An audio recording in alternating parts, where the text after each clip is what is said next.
हो जाएगा equivalent. Solve कर दो तो ohm inverse centimetre square E Q inverse आ गए ना। दोनों के तो कंपेरिजन तुलना कर लो, देखो ओम इनवर्स सेंटीमीटर मोल इनवर्स या ओम इनवर्स सेंटीमीटर मोल ई क्यू इनवर्स, इतना डिफरेंस है। स्क्रीनशॉट ले लो। ये आपकी छोटी छोटी डेफिनेशन हो गई है। आगे बढ़ रहे हैं, ध्यान दो। आगे देखें तो अब हम आगे बताते हैं, कुछ हम तुम्हें सेलें बना रहे हैं। सेल देख लो। रस्टिंग ऑफ आयरन सबसे इंपॉर्टेंट, कोरोजन और रस्टिंग ऑफ आयरन लोग कर नहीं पाते हैं, सावधान हो जाएं। ये छोटी छोटी डेफाइन तो सबने याद कर ली होंगी। अब जो लॉन्ग क्वेश्चन आने वाले हैं उनको देखें। रस्टिंग ऑफ आयरन, कोरोजन और रस्टिंग ऑफ आयरन को अच्छे समझते हैं, ठीक है। तो देखो जैसे कोई मेटल है, कोई मेटल का पीस जब एटमॉस्फेयर में प्रेजेंट होता है, ध्यान रखना, जब एटमॉस्फेयर में जब कोई पीस आयरन का पीस डला हो तो जो मॉइस्चर होती है, वाटर जो होता है, मॉइस्चर जो होती है वो एडजॉर्ब हो जाती है, ध्यान रखना। अगर कोई एटमॉस्फेयर में, एटीएम माने एटमॉस्फेयर में, अगर कोई एटमॉस्फेयर में आयरन का पीस डला हुआ है, समझ जाओ, अगर एटमॉस्फेयर में कोई आयरन का पीस डला है और आयरन का पीस रफ है, ऊपर उसकी सरफेस रफली है, तो एटमॉस्फेयर की जो मॉइस्चर है वो एडजॉर्ब हो जाएगी सरफेस पर, और वहाँ की जो CO2 है और O2 है वो डिसॉल्व हो जाएगी, तो इलेक्ट्रोलाइट सॉल्यूशन बन जाएगा। इलेक्ट्रोलाइट सॉल्यूशन का फॉर्मेशन हो जाएगा। जब इलेक्ट्रोलाइट सॉल्यूशन का फॉर्मेशन हो जाएगा, जो प्योर मेटल होगी वो एनोड का कार्य करने लगेगी। जो प्योर मेटल है वो काय का कार्य करने लगेगी, act as anode.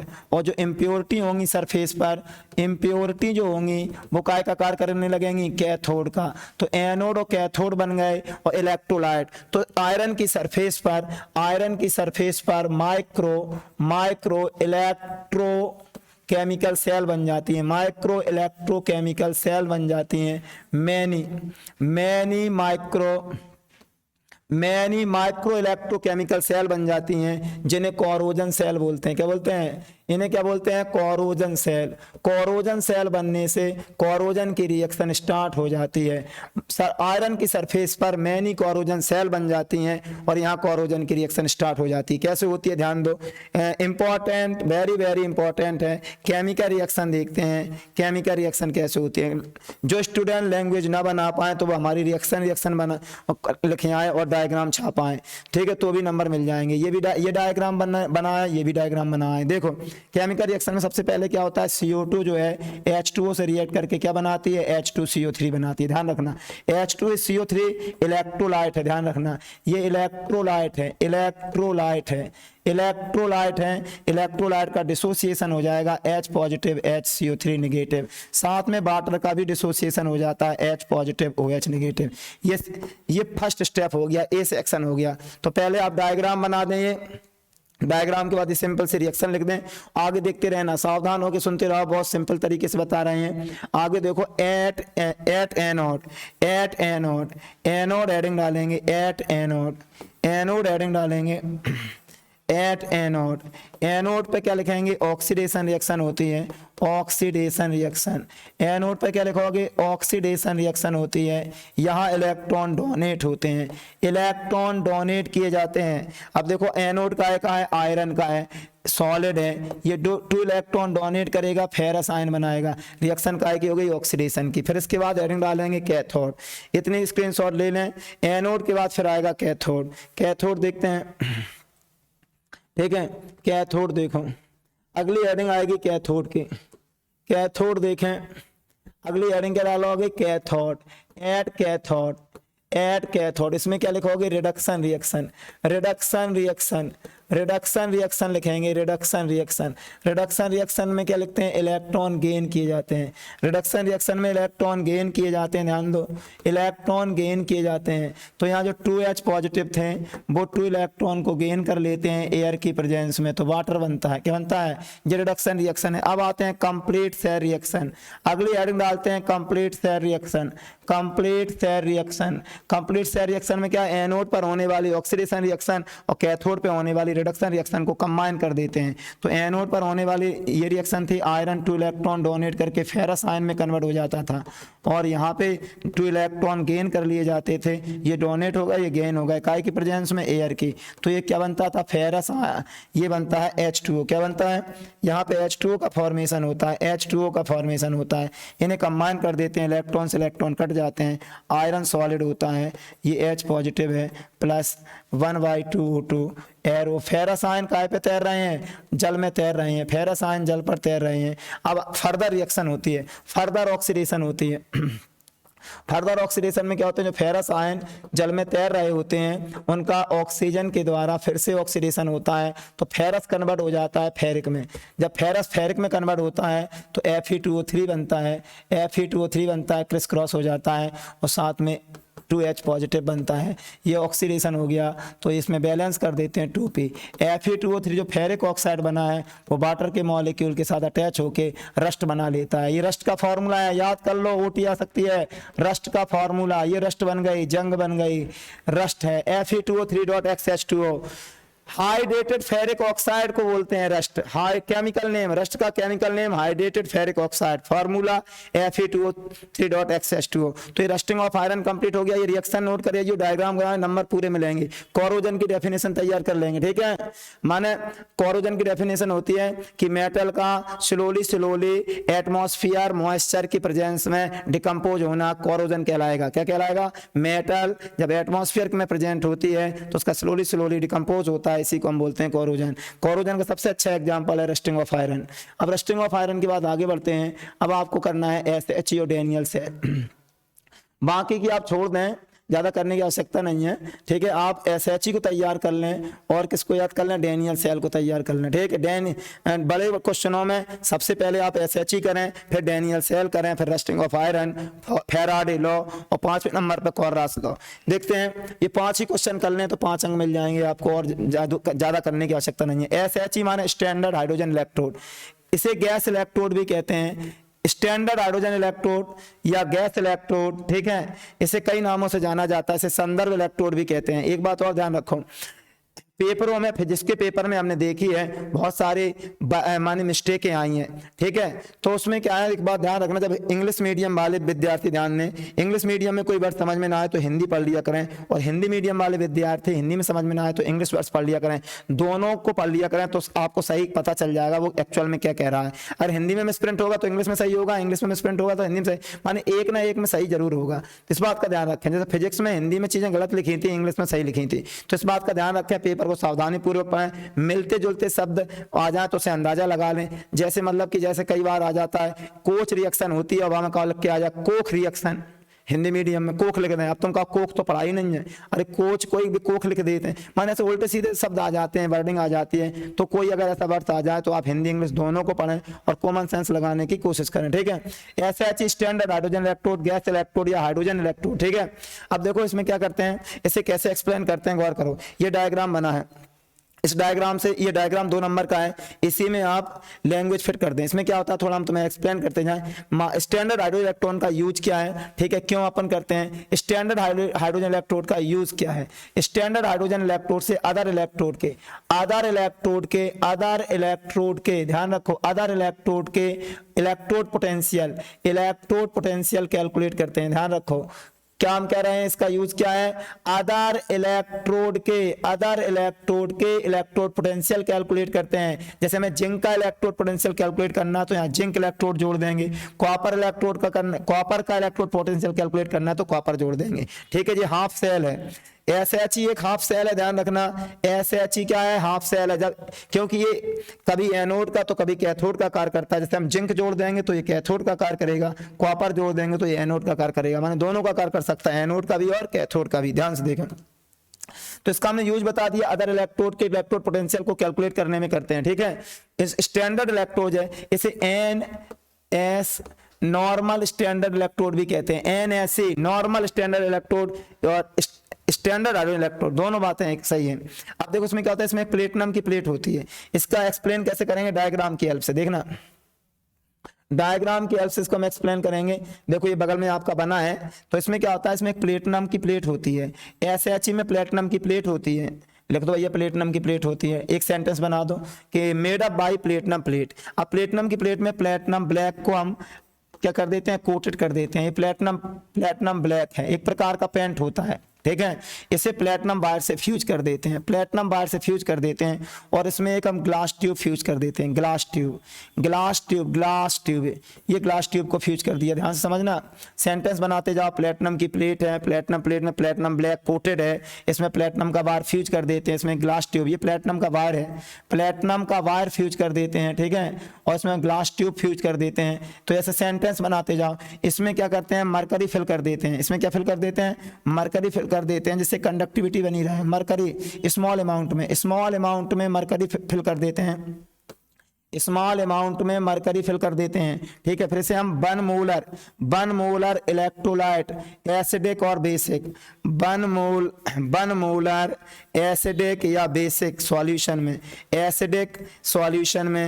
Acidic aqueous solution में डिप्ट कर देते हैं। डिप्ट करते समय ये सावधानी रखते हैं कि प्लेट का ऊपरी वाला भाग जो है ओपन रहे, ऊपरी वाला पोर्शन क्या रहे, ओपन रहे, ठीक है। 1 मोलर एसिडिक एक्वस सॉल्यूशन ये इलेक्ट्रोलाइट का कार्य करेगा। इलेक्ट्रोलाइट किसका कार्य करेगा, ये इलेक्ट्रोलाइट। और इसे हम चारों तरफ से सराउंडेड कर देते हैं एक जैकेट ट्यूब से। जैकेट ट्यूब का निचला जो पोर्शन होता है वो थोड़ा सा चौड़ा होता है, ये जैकेट ट्यूब है, ठीक है। जैकेट ट्यूब में एक साइड ट्यूब लगी होती है, ये साइड ट्यूब है, साइड ट्यूब, ये जैकेट ट्यूब है। अब जैकेट ट्यूब में माइक्रोपोर्स होते हैं। अब साइड ट्यूब की हेल्प से हम 25 डिग्री सी टेम्परेचर पर और 180 एम प्रेशर पर, ध्यान रखना, 25 degree C temperature 180 M pressure पर प्योर हाइड्रोजन गैस, ये प्रिकॉशंस हैं, प्रिकॉशंस में लिखने काम आ जाते हैं। SHE के प्रिकॉशंस अगर आए, ठीक है, माने सावधानियां आए, ठीक है, तो प्योर हाइड्रोजन गैस पास करेंगे और 180 एम प्रेशर पर और 25 डिग्री सी टेम्परेचर पर, ये इनकी सावधानी है, ध्यान रखना। प्योर हाइड्रोजन होनी चाहिए, अगर प्योर हाइड्रोजन नहीं लेगे तो ये पॉइजनस हो जाएगा। 180 एम प्रेशर और 25 डिग्री से टेम्परेचर हाइड्रोजन कंटिन्यूअस पास करना चाहिए, तो हाइड्रोजन गैस एडजॉर्ब हो जाती है, प्लेटिनम प्लेट पर। ये क्वेश्चन आ जाता है ओटी में कि प्लेटिनम की प्लेट पर कौन सी गैस एडजॉर्ब होती है, हाइड्रोजन एडजॉर्ब हो जाती है, और ये एक्वस सॉल्यूशन में H पॉजिटिव है। तो इस प्रकार से स्ट्रक्चर जो ज्यादा क्वांटिटी में अगर आ जाए तो हाइड्रोजन फोर्स के द्वारा बाहर निकल जाएगी। तो स्ट्रक्चर हो गया, देख लो, ये सब लिखा है इधर, देखो ये देखो लिखा है प्लेटिनम की प्लेट है, प्लेटिनाइज्ड है, प्लेटिनाइज्ड माने प्लेटिनम ब्लैक है, ये मरकरी देखो फिल है, ये ग्लास ट्यूब है देखो, 180 एम प्रेशर है, ड्राई हाइड्रोजन है, प्योर हाइड्रोजन है, सब लिखा है। देखो कॉपर का वायर है, बेसल है, ये देखो बेसल है, प्लेटिनम का ये वायर लगा है, सॉल्यूशन में H आयन है, 1 मोलर, देखो सब पूरी बातें लिखी हैं हमने जो एक्सप्लेन की है, ठीक है। ये डायग्राम का स्क्रीनशॉट ले लो आप, किस तरीके से ये SHE 100% आ रहा है। अब इसकी रिएक्शन देख लो, रिएक्शन 2 है यहाँ, एक ऑक्सीडेशन रिएक्शन है, ऑक्सीडेशन रिएक्शन है, और एक रिडक्शन रिएक्शन है, ऑक्सीडेशन रिएक्शन और रिडक्शन रिएक्शन। ध्यान से देखना, 5 नंबर क्या है, थोड़ा अच्छे से लिखना है, ध्यान से देखना, रिएक्शन भी लिखना है, डायग्राम बनाना है, सावधानी मैंने प्रिकॉशन से लिखना है, ठीक है। ये सब अच्छे से डायग्राम बनाना, बहुत अच्छा डायग्राम बना है। देखो तो क्या हाइड्रोजन गैस हमने पास की थी, तो ये हाइड्रोजन कायम कन्वर्ट हो गई थी एटम में। एटम क्या करता है, इलेक्ट्रॉन डोनेट कर देता है और H पॉजिटिव बनाता है। रिएक्शन काय की होती है, ऑक्सीडेशन, ठीक है। ये मॉलिक्यूल था, एटम में कन्वर्ट हो गया, ठीक है। दूसरे में क्या होता है, H पॉजिटिव जो होते हैं इलेक्ट्रॉन गेन कर लेते हैं, कायम कन्वर्ट हो जाते हैं 2H में, 2H कायम में कन्वर्ट हो जाते हैं H2 में। रिवर्स रिएक्शन है, वो ऑक्सीडेशन है, नीचे रिडक्शन है। समझ में आ गई होगी, स्क्रीनशॉट ले लें। ये था आपका SHE। आगे बढ़ते हैं, SHE के बाद डैनियल सेल आ जाओ। डैनियल सेल पे थोड़ा ध्यान दीजिए। डैनियल सेल देखो, ये आपके सामने डैनियल सेल बनी है।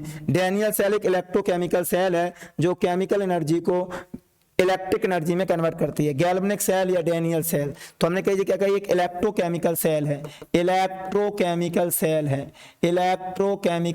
है। और इलेक्ट्रोकेमिकल सेल का मतलब होता है जो केमिकल एनर्जी को काय में कन्वर्ट कर देंगे, इलेक्ट्रिकल एनर्जी में। केमिकल एनर्जी को इलेक्ट्रिकल एनर्जी में कन्वर्ट करते हैं। Daniel cell made up by 2 beakers, ये फर्स्ट बीकर है, ये सेकेंड बीकर है, ध्यान रखो। इसमें जिंक रॉड जो होती है dipped by 1 molar zinc sulphate solution. ध्यान सुनना, Daniel cell made up by two beakers, beaker first, beaker second. First beaker में जिंक की rod dipped by 1 molar zinc sulphate solution. Zinc जो है एनोड का कार्य करेगी, एनोड पे ऑक्सीडेशन होगा और ये जिंक सल्फेट इलेक्ट्रोलाइट है।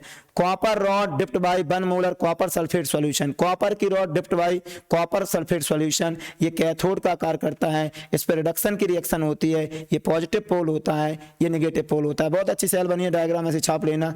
अब देखो जब जिंक रॉड को हम जिंक सल्फेट में डिप्ट करते हैं, ध्यान रखना, जब जिंक रॉड को जिंक सल्फेट सॉल्यूशन में डिप्ट करते हैं तो वर्किंग देखते हैं क्या होता है। सबसे पहले देखो रिएक्शंस देख लो, डायग्राम तो आपको समझ में ही आ गया, पर डायग्राम समझा दें फिर रिएक्शन बताते हैं। देखो ये जिंक रॉड को जब इसमें डिप्ट करते हैं तो जिंक क्या करती है, डिसॉल्व होकर सॉल्यूशन में आने लगती है, सॉल्यूशन में आने लगती है, इलेक्ट्रॉन को यहीं डोनेट कर देती है, सो नेगेटिव बन जाता है। कॉपर में अब उल्टा होता है, कॉपर आयन यहाँ से निकल कर यहाँ पहुँचते हैं, इलेक्ट्रॉन को गेन करके यहाँ चिपक जाते हैं, रिडक्शन रिएक्शन होती है, तो ये डिसॉल्व हो रही है, ये थिन होती जाती है, थिक होती जाती है, ठीक है। अब देखो ये एक वायर की हेल्प से, वायर की हेल्प से वोल्टामीटर, वायर और वोल्टामीटर की हेल्प से कनेक्ट कर देते हैं तो इलेक्ट्रॉन जिंक से कॉपर की ओर आते हैं, करंट कॉपर से जिंक की ओर आता है, ओटी बन सकती है।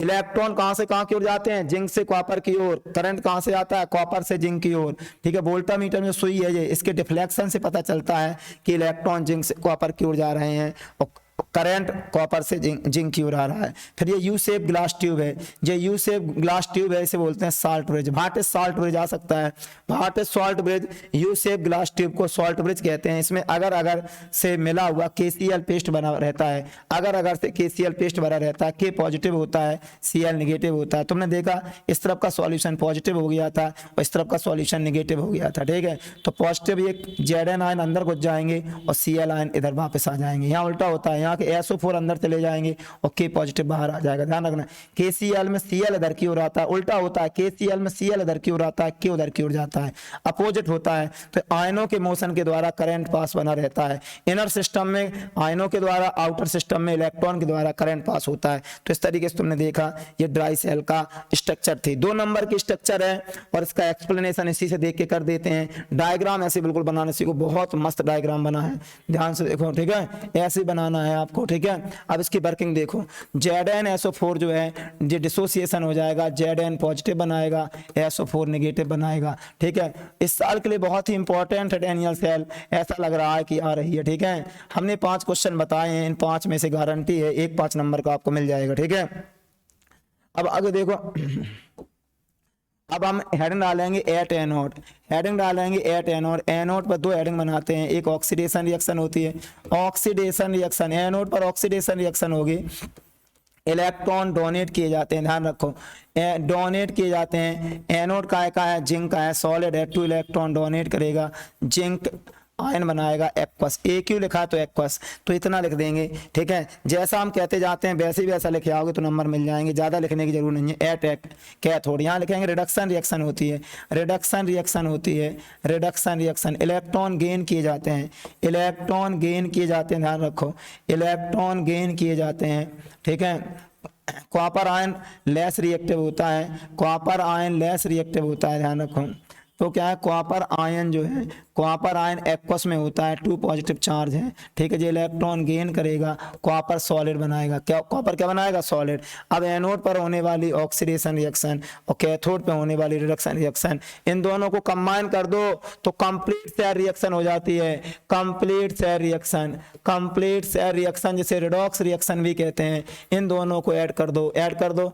जिंक जो सॉलिड थी इलेक्ट्रॉन डोनेट कर रही थी, जिंक कैटायन में कन्वर्ट हो रही थी, जिंक कैटायन, थोड़ा ध्यान रखना, जल्दी जल्दी लिख रहे हैं, समझने की कोशिश करना। कॉपर आयन, टाइम बहुत कम है भैया, कल पेपर है। कॉपर आयन 2 इलेक्ट्रॉन गेन करेंगे, ठीक है, कॉपर सॉलिड बन जाएगा, ठीक है। इन्हें जोड़ दो, इलेक्ट्रॉन से इलेक्ट्रॉन कट कर दो, जिंक सॉलिड है, कॉपर आयन एक्वस में है, अपोजिट रिएक्शन है, तो ये जिंक काय में हो जाएंगे, पॉजिटिव में चले जाएंगे, एक्वस में, ठीक है, 2 पॉजिटिव और कॉपर सॉलिड हो जाएगा। सेल का रिप्रेजेंटेशन स्क्रीनशॉट ले लें, रिएक्शन हो गई है।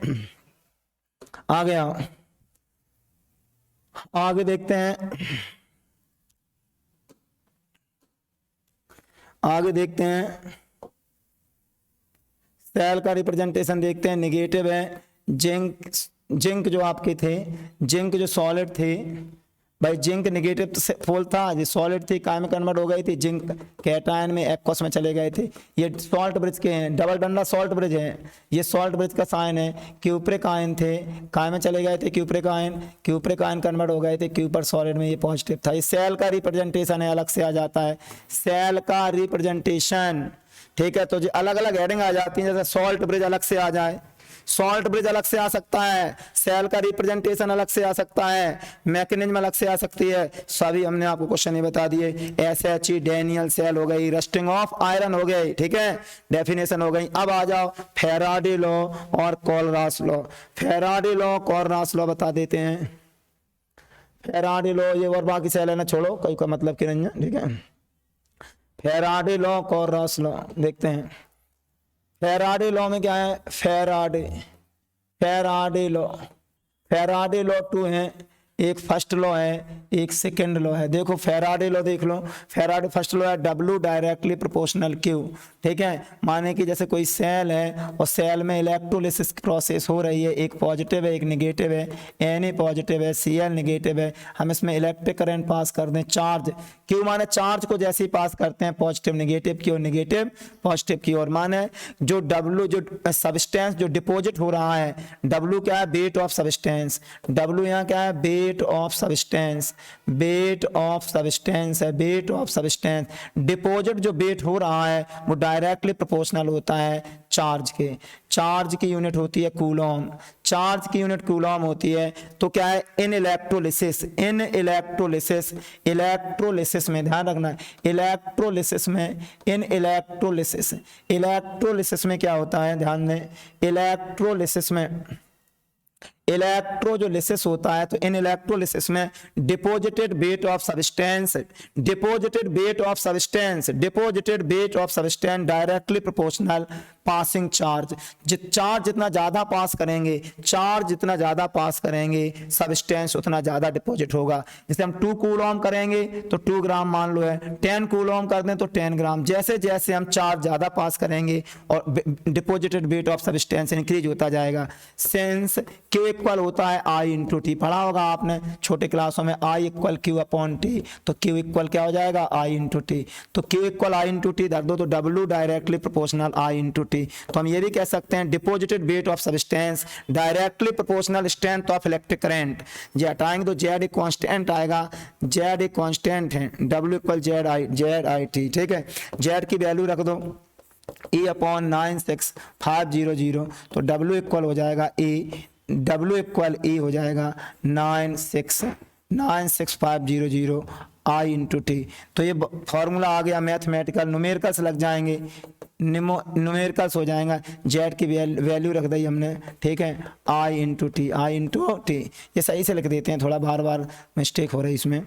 W इक्वल जेड की वैल्यू रख दी, जेड की वैल्यू क्या होती है, E upon 96500 into I into T. तो I की वैल्यू दी हो, T की वैल्यू दी हो, तो हम W की वैल्यू कैलकुलेट कर सकते हैं। फॉर्मूला लर्न कर लो, ये फर्स्ट लॉ है। सेकेंड लॉ में क्या, 3 सेल लेते हैं A B C, कितनी सेल लेते हैं, A cell, B cell, C cell, इन्हें सीरीज में लगा लेते हैं। सीरीज में लगा लिया हमने, इन्हें कनेक्ट कर दिया, इनको हमने कनेक्ट कर दिया। फर्स्ट में जिंक सल्फेट हमने फिल कर लिया, दूसरे में हमने सिल्वर नाइट्रेट ले लिया और थर्ड में हमने कॉपर सल्फेट ले लिया। डिफरेंट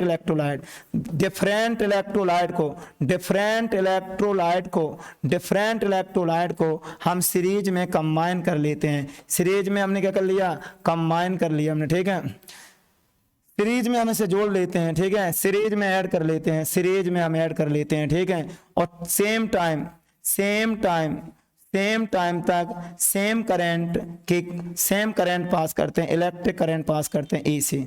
इस कंडीशन है, ये कंडीशन है क्या, डिफरेंट इलेक्ट्रोलाइट को सीरीज में ऐड करके same time same electric current. जैसे मान लो हम यहाँ 5 सेकंड में 5 एम्पियर का करंट पास कर रहे हैं, 5 एम्पियर का करंट 5 सेकंड तक पास कर रहे हैं। तो इस सेल में भी 5 एम्पियर का करंट जा रहा है, इसमें भी 5 एम्पियर का, इसमें भी 5 और 5 सेकंड, माने टाइम भी सेम रखा गया है उसका करंट भी सेम रखा गया, तो तब क्या होगा, W डायरेक्टली प्रोपोर्शनल A।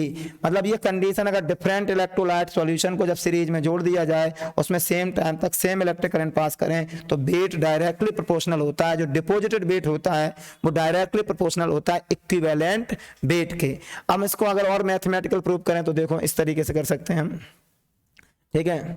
कैसे प्रूव कर सकते हैं, देखो आगे देखो, जैसे हम W1 फर्स्ट सॉल्यूशन के लिए W1 डायरेक्टली प्रोपोर्शनल E1, तो W इक्वल K E1, ठीक है। इसी प्रकार in the same way W2 directly proportional E2, तो W2 K E2, ठीक है। तो यहाँ W1 upon E1 equal K, इधर हो जाएगा W2 E2 equal K, equation number 1। Equation number 2 तो क्या हो जाएगा, W1 अपॉन E1 है इक्वल W2 अपॉन E2, और ऐसा हो जाएगा तो W1 upon W2 E1 upon E2। ये न्यूमेरिकल्स लगाने के काम आएगा, W1 upon W2 E1 upon E2। ये फैराडे लॉ था। ऐसे कोलरॉस लॉ होता है, देख लो कोलरॉस लॉ क्या होता है। कोलरॉस लॉ क्या है, कोलरॉस लॉ, तो कोलरॉस लॉ में मैथमेटिकल आप देख लें, जल्दी जल्दी बताने वाले हैं, टाइम नहीं है। कोलरॉस लॉ, ओम्स लॉ हो गया, Faraday law, Kohlrausch law, lambda M infinite X lambda positive infinite by lambda, ये है आपका, ये कोलरॉस लॉ का मैथमेटिकल है। मैथमेटिकल है, सपोज दैट ये सेल है कोई, मान लो ये सॉल्यूशन है, इसमें एल्यूमिनियम सल्फेट है, एल्यूमिनियम सल्फेट है, Al2SO4 का होल रहा है, डिसोसिएट करेंगे तो Al कितना होगा, और ये 3SO4, ये डिसोसिएट हो गया, ठीक है, डिसोसिएट हो गया। यहाँ x की वैल्यू 2 है, ये x है, कैटायन को x माना है, और बाई की वैल्यू 3 है, एनायन 3 है, x माने कैटायन, बाई माने एनायन, इसकी वैल्यू क्या है 2 है, इसकी वैल्यू कितनी है 3 है, जैसे माने AAL पॉजिटिव इसमें मिलेगा और SO4 नेगेटिव मिलेगा, ध्यान रखना।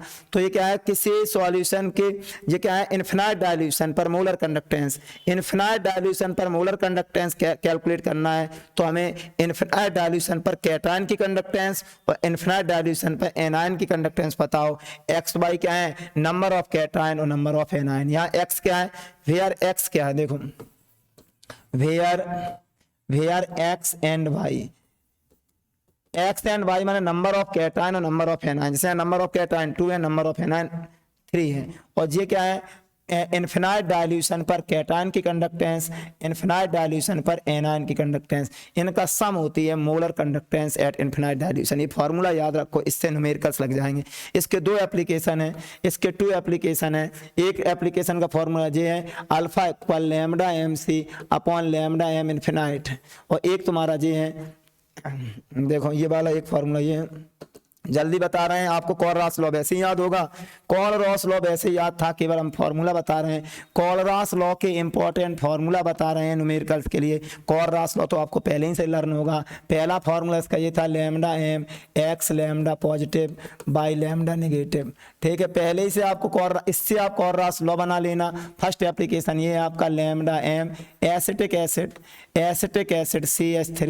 CH3 COOH, तो एसिटिक एसिड की कैलकुलेट करनी है तो हमें काय की पता होनी चाहिए, सोडियम एसिटेट और HCl, इन दोनों को जोड़ देंगे और NaCl को माइनस कर देंगे। ध्यान रखना, एक फार्मूला और है, अगर NH4OH आ जाए तो हम क्या करेंगे, NH4OH है, याद रख लो जल्दी से फटाफट, फास्ट रिवीजन, NH4Cl और plus NaOH minus NaCl, NaOH और माइनस NaOH माइनस NaCl। तो ये दोनों फार्मूला याद कर लो, काम आ जाएंगे, न्यूमेरिकल्स के काम आएंगे। एक ये alpha equal lambda M C बटे लैम्डा एम इन्फिनाइट, एक ये वाला फार्मूला है, ठीक है। एक और है तुम्हारा कांस्टेंट निकालना है, ठीक है, तो वो भी इस तरीके से इंपॉर्टेंट फार्मूला होगा। तो इस प्रकार तुमने देखा, हमने आपके यूनिट 3 तो जितना भी इंपॉर्टेंट पोर्शन था इसी में से आपको फंस जाएगा, ज़्यादा करने की आवश्यकता नहीं है। 9 अंक पक्के कर दिए। Thank you.